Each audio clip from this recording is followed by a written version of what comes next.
Are you going to step up or not? I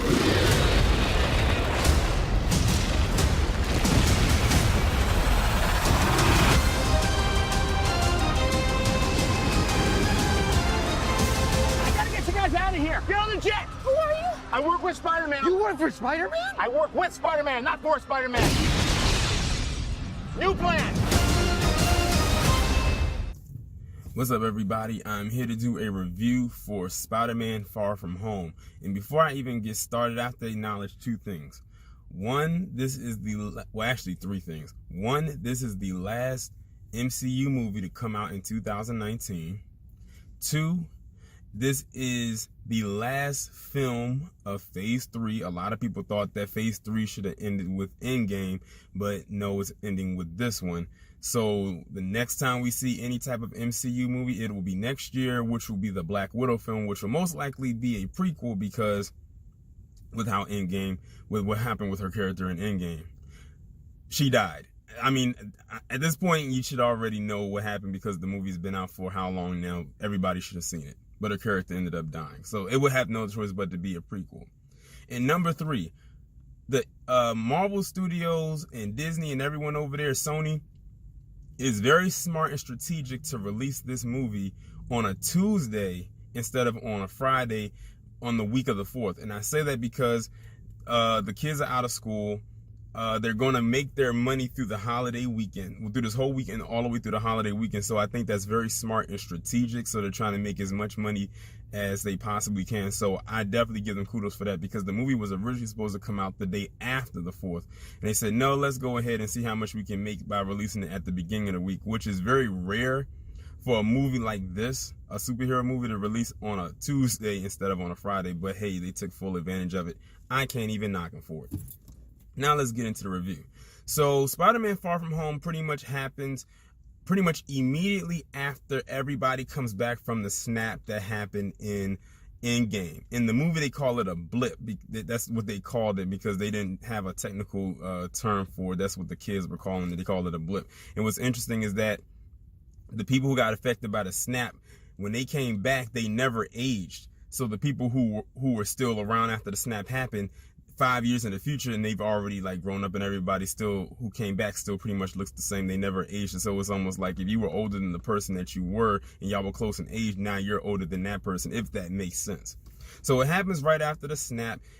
Pretty much Peter Parker is trying to adjust to life after having come back from the snap and after the death of Tony Stark. And it's summertime, you know, he's out of school and all he wants to do is go on a class trip with his friends and his classmates for a science, I guess you can say like a science trip. And that's all he pretty much wants to do. And he doesn't want to worry about any type of superhero stuff. But then, of course, you know, in true superhero fashion, something always happens and always comes up. And that's what pretty much leads us into the character of Mysterio, played by Jake Gyllenhaal. Now, trailer trickery.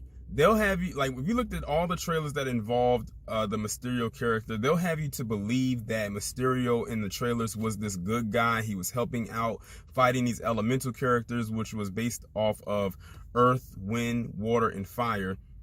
And that he was, you know, helping out with them and everything like that. And a lot of people were kind of confused. But I wasn't confused. Because if you know the character Mysterio, he's an illusionist. So he's able to make these illusions to make himself look like a hero, in which he's really not. And some people were able to figure that out. I was one of them able to figure it out. I said, he's not a good guy. I said, a lot of people aren't really reading between the lines. Mysterio has always been a villain.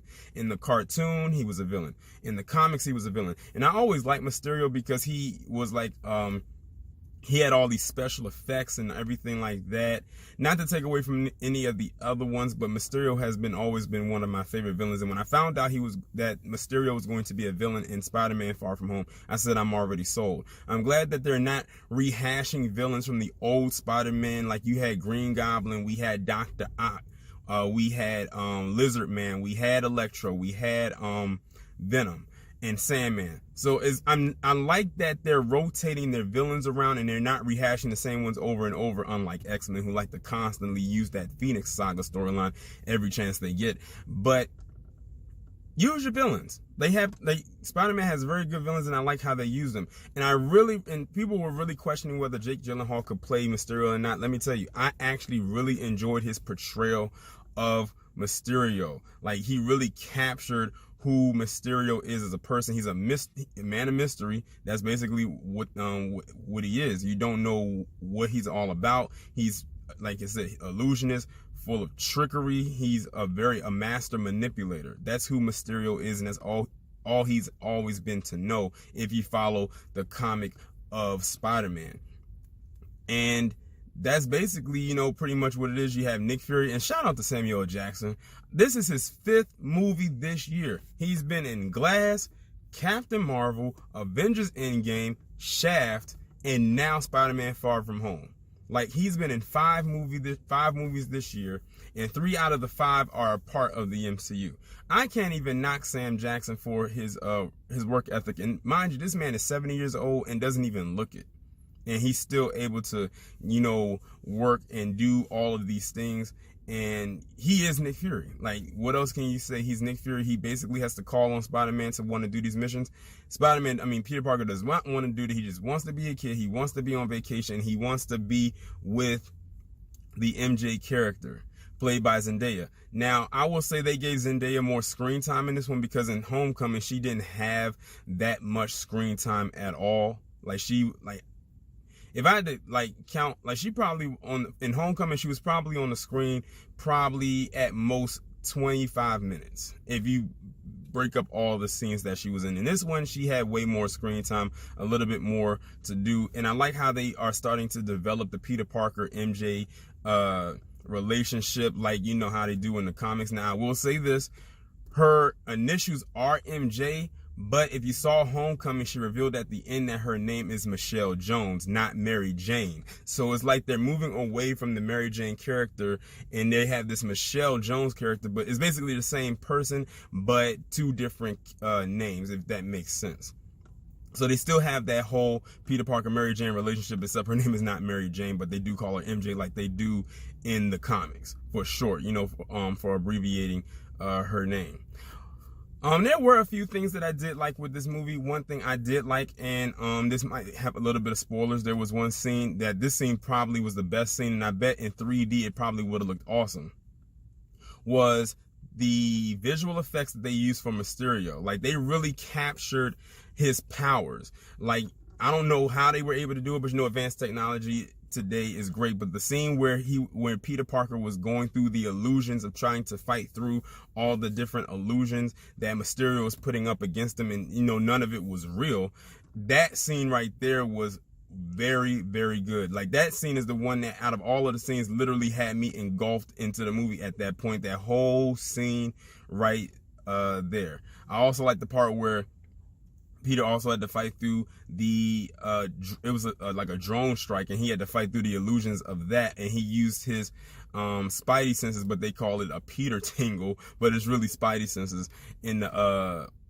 movie, so he could fight through the drones to get through to Mysterio. I'm gonna put it like this: a lot of the scenes that involved Mysterio were probably some of the best scenes, mainly because of the visual effects. Like, most of his scenes had to have a lot of CGI, but it looked real. It didn't look fake. And all the illusions that he was creating with the elementals were very nicely and well done. Those were probably my favorite scenes and best parts of the film. I will agree that some of the dialogue or some of the writing in the movie could have been a little bit better. There were some parts of it that were kind of cheesy, especially with his friend, the Ned character, and the girl that he liked, which was his girlfriend for all of the movie up until the very end.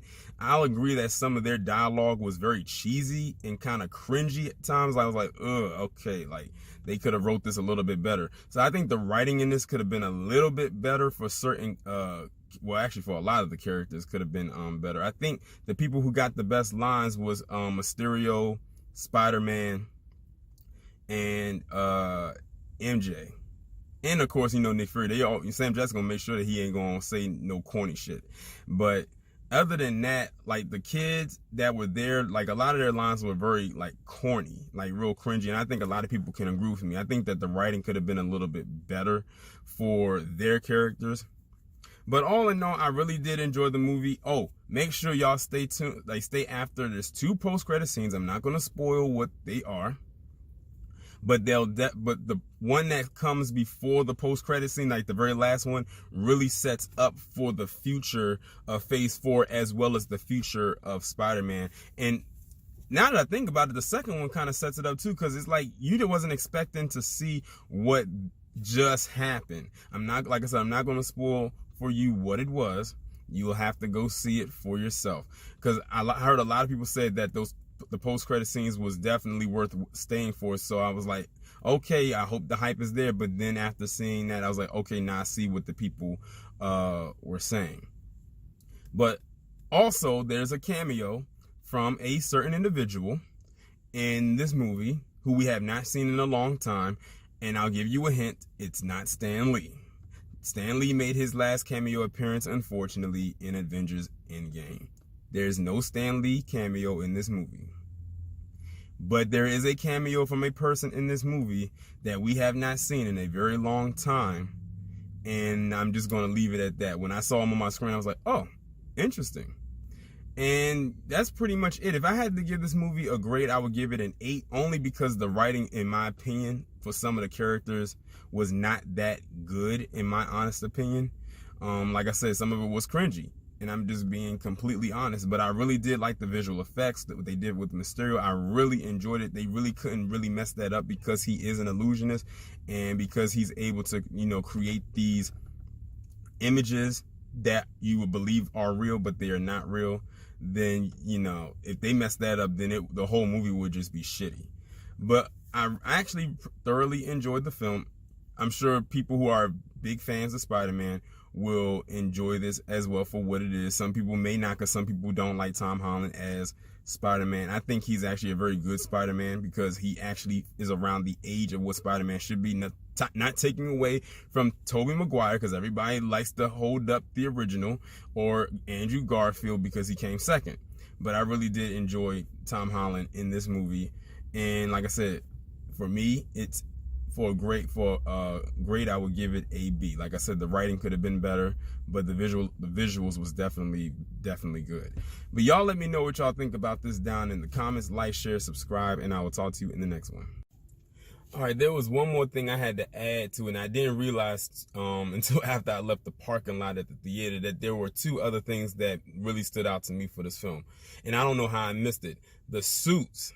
The suits, to me, felt like a character all in and of itself. I mean, you had 4 different Spider-Man suits. You had the regular suit, you had the Iron Spider suit, you had the Noir suit, which I called the spy suit because it kind of reminded me of a spy kind of thing, like, like hiding in the shadows type of thing, which was pretty much an all-black suit. It looked like it was made of cotton.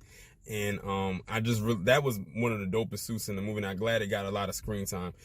And then this another suit that he made, which was like the red and black Spider-Man suit. I'm not exactly sure what the technical name of that is, but I do know that that's basically a reverse version of the Miles Morales suit, because if you looked at Into the Spider-Verse, Miles Morales had a red and black suit, but it was kind of designed different. It was more black than red, but with this version, it was more red than black. Like it was black underneath the arms and the legs and everything like that. So I did like the suits.